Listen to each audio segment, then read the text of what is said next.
Thanks for tuning in to the 168 Podcast, a podcast from Mitchell Knight and Jordan Bird of the Clarence Church of Christ, aimed at helping you connect Sunday worship with everyday life.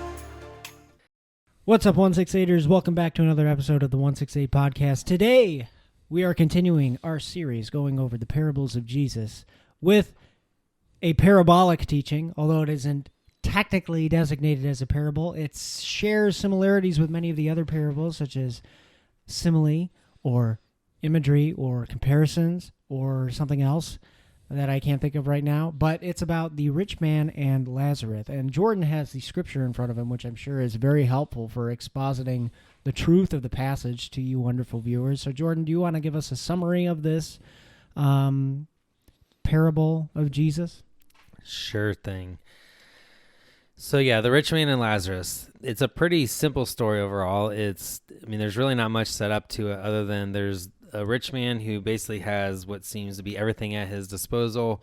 And then at the gate of, assumingly his property, there lays a beggar named Lazarus who has sores and basically doesn't have anything, to where he's striving to get just whatever to eat, like just crumbs essentially from a rich person's table. And it talks about how dogs come to lick his sores. So there's, so basically the height of luxury and then the lowest of lows for what a human could have in terms of existence. And that's pretty much all we're given. It says the beggar died and the angels carry him to Abraham's side. And then eventually the rich man dies, and it says he ends up in Hades and in torment. And basically the continuing of the story is that there's an exchange between the rich man and Abraham of the Old Testament. And really there's just this exchange between the rich man and Abraham about the suffering that the rich man's undergoing, but him concerned for his relatives who are still alive, and basically begging Abraham, is there anything you can do to warn them that to not end up in the situation I'm in? And so there's this whole thing about if you could just dip your finger in water, and cool my tongue, I'm in such misery, just minimal relief will help. And he's in such misery that he doesn't want his relatives to experience this as well. And so it's he's like, Abraham, go warn them, send Lazarus to go warn them. So yeah, there's the rich man who is in the height of luxury is in this place of torment and just lifelessness. And then you have Lazarus who was in the lowest of lows and almost experienced lifelessness in unearthly existence in the life that we share right now. And then he's in what seems like bliss beyond that once he dies. And so there's this flip-flopping of scenarios in a lot of ways. And I think it's easy, and this is something we've talked about, so I think we can delve into a little bit. It's, I think, tempting with parables to try to pull out meaning from every little thing that's presented within the story, as if clearly Jesus references this detail, so that has to mean something, so on and so forth. And yeah, it's Jesus talking, there's value in it, but generally it seems like there's a overall point to the parable or the story that Jesus is saying. It's not here's a bunch of code words, you figure out what it means in the end. He does talk in sort of you need to come ask me to get it more in-depth, explained to you. He even kind of point blank says that, and we see his disciples doing that. But I don't think there's this dynamic from what I gather of we're supposed to read into every detail. If the rich man was rich, then therefore all rich people just end up in torment later. It's not that's not the way I don't think we're supposed to read it. But it does seem like there's an overall point we should gather from it. And so I think that's kind of where, at least I hope we can kind of take our conversation. Are there any other things like that, or just other general things you notice from this story before we kind of get into what we see as maybe what it's pointing toward? Well, it's important to remember that with parabolic teaching like this, parables use imagery or symbols or points of comparison that always harken back to something in reality that would be understood for the audience that would be listening to it at the time.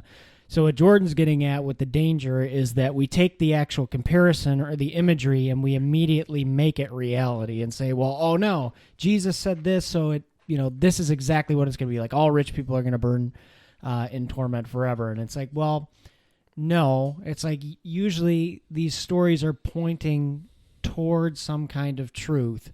It's not always like this metaphysical or supernatural kind of thing about what heaven or hell is going to be like. In this case, what I think he's trying to get across is, especially with Abraham, the use of Abraham, and hearkening back to Jewish history, there's a sense that a lot of the people that he's been preaching to, right, we talked about this beforehand, were people who had grown up in Jewish customs and traditions and who had basically inadvertently felt the blessings of the long history of prophecy and teaching and, the dominion of the God of Israel. And so when this new and much better revelation comes by, they aren't necessarily ready to receive it because they're so just ingrained in the rut of life, so to speak.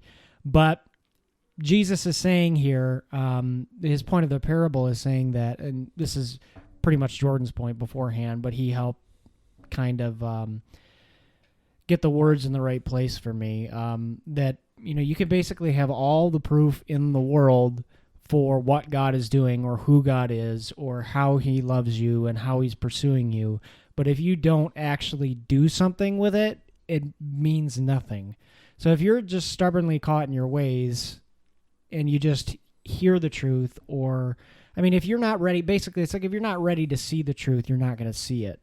So it's almost like a warning of stubbornness for, the people of the time, but also it can apply to us today about it's more than just the mind, right? Your heart has to be in the right place. You have to come to the end of yourself to be able to really see this kind of revelation for what it is. There's more of like a tangible, formational, experiential part of this rather than just hearing it, witnessing something, having it proven to you based on tangible laws of nature and someone coming back from the dead. It's like if you aren't already looking for it with your heart, your mind isn't going to be able to comprehend it. And I think that's ultimately the point that he's getting at. I think that's what the parable is pointing us to.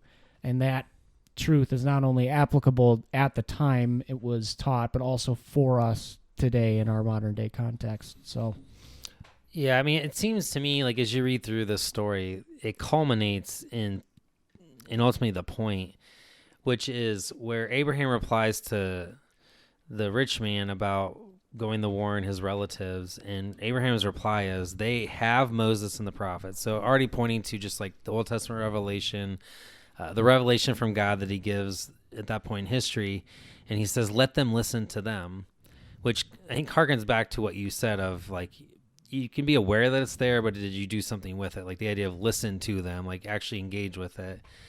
And the rich man replies, no, Father Abraham, he said, but if someone from the dead goes to them, then they will repent. Then they will act upon it. Then they will do something with it, essentially. Which is interesting because if you look forward to Jesus dying and rising, the rich man's convinced even that wouldn't convince them, which there's, I didn't really think about this till you kind of mentioned it, but there is this play of like Abraham is the importance in the coming of Jesus' death and resurrection, which will ultimately usurp the place of Abraham in a theological sense. Because Abraham was viewed as like the end all be all, like, he's the father figure of the Jewish people. And then Jesus challenges that by saying that he's the sequel, right? Well, Abraham saw me far off. He saw the promise. That's why he was so fulfilled. Yeah. But you have in the rich man's response is still sort of holding on to this, like, no, like, I need you to do this. I need you to act to send, Lazarus to go do this. And he almost, again, he doesn't know yet what Jesus, at least in the story, he doesn't know yet what someone rising to the dead from the dead would even mean in terms of like what Jesus does. But he's already convinced that like that alone would not convince them to change their mind. And so he's still there does seem to be a sense of he's still looking to Abraham. So part of me even wonders if part of the point of the story is Jesus trying to say, hey, there's a paradigm change coming here. You all think this is the end all be all that everything revolves around, but it's going to be actually something else, or at least he's hinting at or leading up to that being the reality, because that's ultimately what does end up happening. So anyway, to culminate this up, all up, the passage finishes up with he said to them, and this is Abraham talking to the rich man, if they do not listen to Moses and the prophets, they will not be convinced even if someone rises from the dead. So again, I think it kind of ties that point that I'm making up together of, one, they're not separated, right? Like the law of Moses, the Old Testament, the revelation God gives there is not just God kind of said something here and it's disconnected from what Jesus does later. It's all, progressively leading up to what Jesus accomplishes in his death and his resurrection. So Jesus is, the fulfillment of that dynamic essentially is what we see, like which Jesus foretells to be the truth of what he's come to do. But yeah, I think ultimately it kind of comes back to this, like what has God already revealed to you and what have you done with it? Like there's a dynamic of responding to what God has already done, which I think you could read back and there's probably an implication. I mean, this is what I was saying earlier before we start recording of, it doesn't say it point blank, but maybe there's an implication that Lazarus in his poverty, was aware of the law and probably didn't have all the, accoutrements of life, but yet in spirit lived out the revelation of God and the commandments of God the way that God wanted him to. Whereas maybe the rich man who maybe was aware of the law and maybe did all of the customs and the sort of outward appearances of that, or like, hey, I'm a Jew, therefore I'm just inherently in God's good graces, and it's just a given that like I continue on as being connected to God after death. And so the implication there may be like, okay, yeah, you adhered to it in like an outward sense, but the spirit of it you missed, which is very much the critique that in the prophets, which it's interesting that he talks about Moses and the prophets. I mean, a lot of the prophets, that was their critique. You all do the sacrifices, you show up at the temple, like you do the acts, which isn't bad.